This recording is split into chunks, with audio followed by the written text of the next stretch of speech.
Hər birinizi salamlayıram. Bugün sizinlə birlikdə isimlərin cəmlənmə formalarını öyrənəcəyik. Bildiyimiz kimi ingilis dilində isimlər tək və cəm olmaqla iki qrupa bölünür. Tək isimlərimiz adlanır singular nouns. Bura həmçinin sayıla bilməyən, yəni uncountable nounslarımız da aiddir. Cəm isimlərimiz isə adlanır plural nouns. Gəlin baxaq görək ingilis dilində ismin cəmlənməsində hansı qaydalarımız mövcuddur. Birinci qaydamız İsimlər adətən sözün sonuna es və s artırılmaqla cəmlənir. Və isim cəmlənibsə, onun qarşısından təklik bildirən, yəni one bir mənasını verən en artikelları mütləq düşməlidir. Yəni həm en artikeli, həm də biz cəm isim işlədə bilmərik. Gəlin nümunələrə baxaq. A pen bir qələm deməkdir. Pens qələmlər olduğu üçün, artıq cəmləndiyi üçün gördüyümüz kimi onun qarşısında en artikeli artıq istifadə olunmayacaq. İkinci qaydamız ondan ibarətdir ki, sonu S, double S, CH, TCH bu kimi birləşmələrlə, bu hərflərlə bitən isimlər cəmlənərkən onların sonuna biz ES şəkilçisi artırmalıyıq. ES. For example, a brush, brushes, a fox, foxes, a watch, watches. Gördüyümüz kimi nümunədə verilən isimlərin sonu bu hərf birləşmələri ilə bitdiyi üçün biz onlara ES sonluğu artırdıq. Təbii ki, buradakı sözlərin sayını artırmaq olar. Sadəcə 3 dənəsini qeyd etmişəm. Bu cür isimlərimiz çoxdur. Üçüncü qaydamız ondan ibarətdir ki, bəzi sözlərin sonu o ilə bitməsinə rəğmən onlara sadəcə s artırırıq. Yəni s artırırıq, ES yox. Bu istisna qaydamızdır. Çünki bayaq biz qeyd etdik ki, sonu o ilə bitən isimlərimizə ES artırmalıyıq. Amma aşağıda verilən sözlər istisnadır ki, onların sonu o hərfi ilə bitsə də belə, biz onlara ES yox, sadəcə S sonluğu artırırıq. Məsələn, photo, photos, radio, radios və s. Dördüncü qaydamız, sonu fi və F hərfləri ilə bitən isimlər cəmlənərkən FV əvəzlənməsi baş verir. Bu nə deməkdir? Bu deməkdir ki, əgər sözün sonu fi və ya F hərfi ilə bitibsə, biz ora birbaşa ES və ya S artıra bilmirik. Mütləqdir ki, F hərfi V hərfinə çevrilsin, ondan sonra biz artıq sözün tərkibinə ES şəkilçisini əlavə edə bilirik. Məsələn, a knife gördüyümüz kimi sözün sonu fi hərfi ilə bitib, yəni fi birləşməsi ilə bitib. Biz bu isimdəki F hərfini V ilə əvəz etməliyik. Ondan sonra cəm şəkilçisi ES-i rahatlıqla əlavə edə bilərik.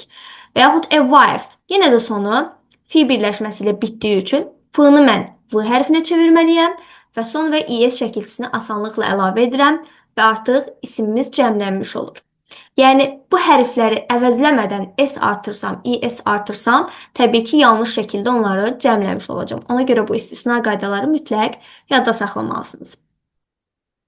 Bəzi sözlərdə isə bu dəyişiklik olmur. Yəni, heç də bütün F hərfi ilə bitən sözlərə ES ilə cəm şəkilçisi artırmayacaqsınız.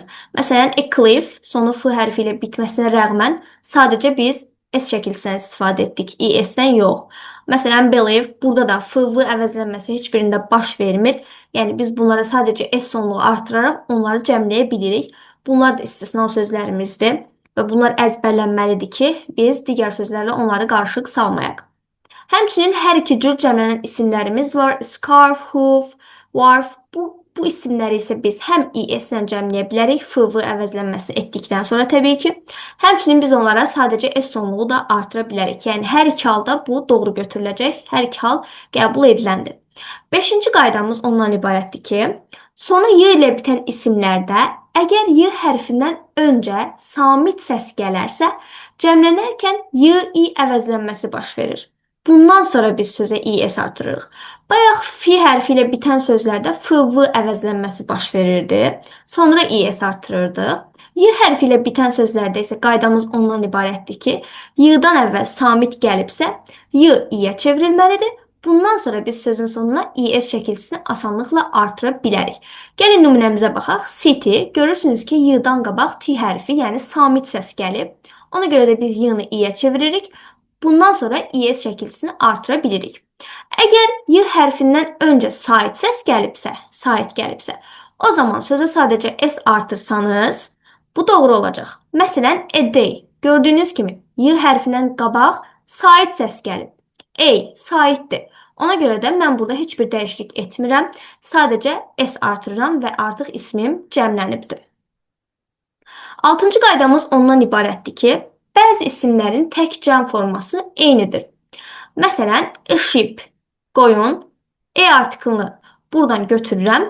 Artiklı artıq işlənmirsə, sheep qoyunlar cəmdədir. A deer, maral, deer marallar. A swine, donuz, artiklı olmadan swine olur donuzlar. Deməli, əgər bu sözlərin qarşısında artiklını görsəniz, deməli bu isimlər təkdədir. Əgər artiklı yoxdursa, deməli bu isimləri biz cəmdə götürəcəyik. Yəni onların tək və cəm forması eynidir. Və bu isimlərə qətiyyən s, is sonluğu artıra bilməzsiniz. Çünki bunlar yəni şəkilçi əlavə edilmədən cəmdə hesab olunan isimlərdir. Artıq bunları s, is artıra bilməzsiniz. 7-ci qaydamız ondan ibarətdir ki, heç də bütün isimlərimizə s, is artırmırıq. Bəzən bayaq nümunələrdə də gördük ki, bəzi isimlərdə s, is artırmadan da biz onları cəmdə götürə bilirik. 7-ci qaydada olan isimlərimizi isə cəmləyərkən biz onları kökdən dəyişirik. Yəni şəkilçi ilə yox, sözün kökünü dəyişməklə. Yəni sözün özü dəyişilir, kökündəki hərflər dəyişilir və artıq o cəmlənmiş hesab olunur. Gəlin baxaq. Mən bir adam deməkdir, bir kişi deməkdir. Mən artıq cəmlənmiş formasıdır. Gördüyümüz kimi bir qadın və artıq A hərfi E hərfinə çevrildi. Qadınlar, yəni sözümüz s, is sonluğu artırılmadan da cəmləndi. Çünki kökündən dəyişir. Və yaxud foot, o'lar e-yə çevrildi. Foot bir ayaq idi, feet ayaqlar. Gördüyümüz kimi burada yazılan isimlərimiz s, is şəkilçisi artırılmadan kökündən dəyişilərək cəmlənən isimlərimizdir. Təbii ki, bunların da hər birini əzbərləməyiniz mütləqdir. Həmçinin a person sözü bəzən sadəcə people-la da cəmlənə bilər. Həmçinin persons s şəkilçisi artırmaqla da siz həmin sözü cəmləyə bilərsiniz. Bəzi isimlərimiz həmişə cəmdə işlənir. Bunlar bizim toplu isimlərimizdir. Məsələn, police. Əgər bir polis haqqında danışmaq istəsəniz, policeman deyə bilərsiniz və ya police officer deyə bilərsiniz. Amma police özü, yəni bu şəkildə yazılırsa, deməli o cəmdədir. Onun tək forması yoxdur. Cattle, malqara, poultry, ev quşları, gentry, bu tipli sözlərimiz hər biri toplu isimdir və onlar cəm hesab olunur. Onların xəbəri də hər zaman cəmdə olur. Mürəkkəb isimlərin cəmlənməsi forması ilə davam edək. Bildiyimiz kimi ingilis dilində mürəkkəb isimlər özləri 3 cür yazılır. Bitişik, defislə və ayrı-ayrı. Bitişik yazılan isimlərdə cəm şəkilçisini biz sonuncu sözə artırırıq. Məsələn, a bedroom. Bedroom bir otaqdır. Cəmləmək üçün sonuncu sözümüzə s sonluğu əlavə etmişəm. Bedrooms otaqlar. Defislə yazılan sözlərdə isə cəmlənmə forması özü də 2 qrupa bölünür. Yəni, defislə yazılan sözün tərkibində hər hansısa bir söz önü yoxdursa, biz cəm şəkilçisini ən sona artıracağıq, bayaq olduğu kimi. Yox, əgər söz önü varsa, o zaman biz söz öndən əvvəlki hissəyə cəm şəkilçisini artırmalıyıq. Nümunələrimizə baxsaq daha aydın olacaq. A pen friend defislə yazılan mürəkkəb sözümüzdür. Heç bir söz önü yoxdur sözün tərkibində. Ona görə biz cəm şəkilçisini bitişik yazılan isimlərdə olduğu kimi sona artırırıq. Amma aşağıdakı nümunəyə baxaq. A sister-in-law. Görürsünüz ki, sözün tərkibində in sözünü var. O zaman sözündən əvvəlki hissəyə biz s şəkilçisini artırmalıyıq.